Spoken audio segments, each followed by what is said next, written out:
Picture this. You're standing at a bus stop, and someone nearby lights up. Your natural instinct? You cough, you turn away. Your brain screams, danger. Because for most of evolutionary history, smoke meant one thing: fire.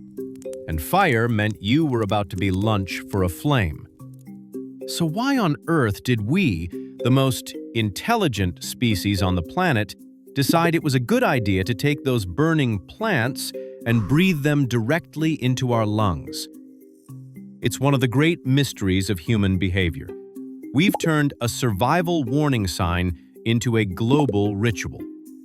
Whether it's tobacco, medicinal herbs, or even the ancient weed we've talked about before, humans have been puffing on plants for longer than we've had written language.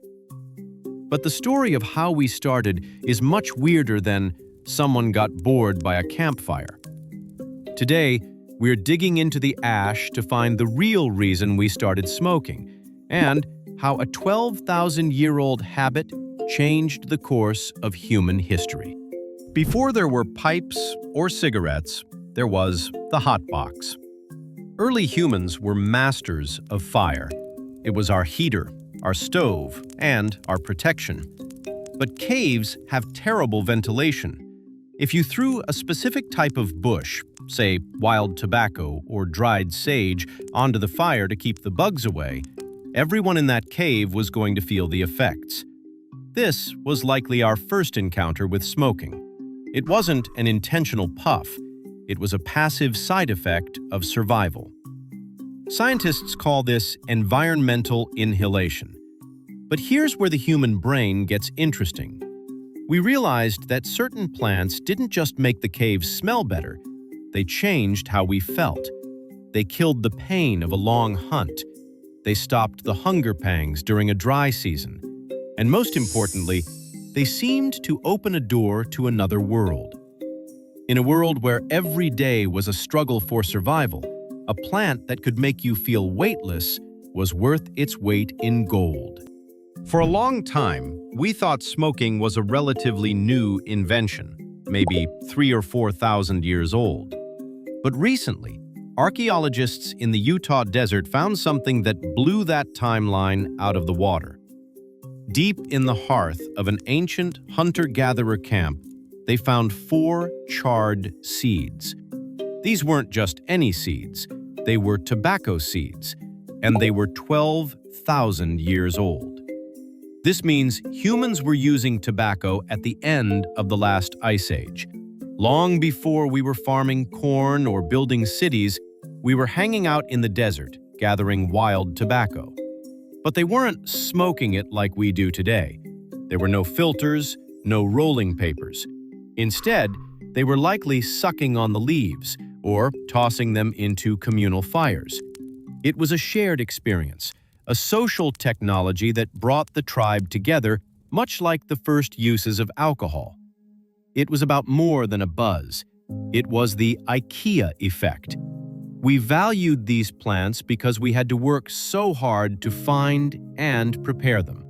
If you want to know why smoking became so universal, you have to look at the spirit world. To ancient humans, smoke was a physical mystery. It's a solid that turns into a gas and rises toward the heavens. For a shaman or a tribal leader, smoke was the telephone to the gods. If you wanted to talk to your ancestors or ask for rain, you sent your breath up to them in the form of smoke. We see this across almost every continent.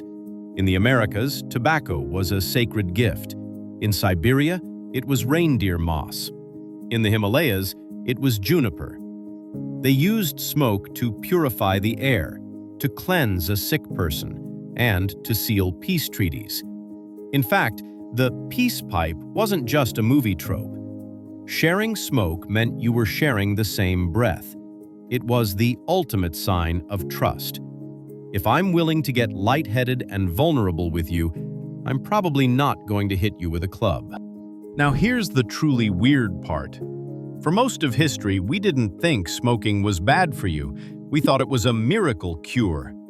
Up until just a few hundred years ago, doctors, yes, actual doctors, Prescribed smoking for everything. Got a headache? Smoke some tobacco. Have a toothache? Blow some smoke on it.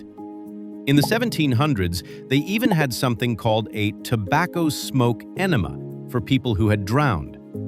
I'll let you use your imagination on how that worked, but let's just say the 18th century was a wild time to be alive. We took this everyday thing for granted because it seemed to work.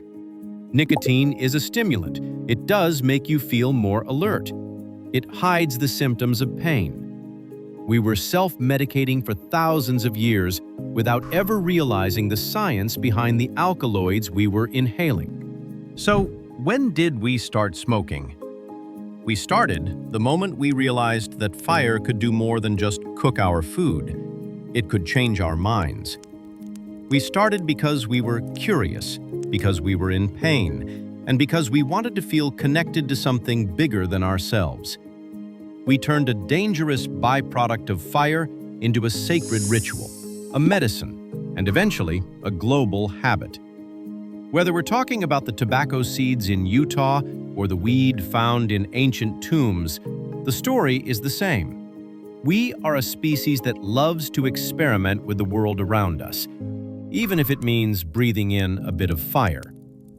Next time you see a puff of smoke, just remember, you're looking at a 12,000-year-old bridge between us and our shaggy-haired ancestors. Thanks for watching.